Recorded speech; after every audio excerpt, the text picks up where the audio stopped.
Hello दोस्तों, आपका स्वागत है एक नए वीडियो के साथ में। आप सब कैसे हो? आई होप आप सब बहुत अच्छे होंगे। तो मैं भी बहुत अच्छी हूँ। तो दोस्तों मोरे आज ले आया है सीमड़े। ए जो देखाड़ी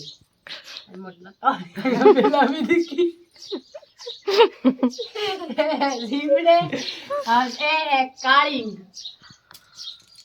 है पाकोड़ो में फोड़ियो दूधे ठा पड़िए।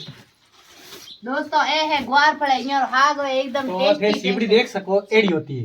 ए तो देखो दोस्तों ए है सिंभड़, इसको बोलते हैं सिंभड़। की खुशबू है।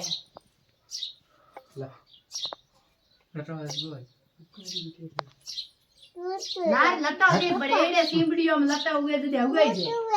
अरे मटी फोटो मतलब मारो बंद कर।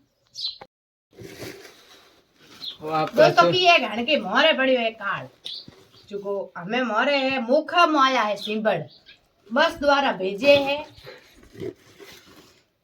थैंक यू सो मच सिंबड़ भेजने के लिए। बहुत बहुत धन्यवाद मेरे ननद भाई सा का, पप्पू भाई सा का।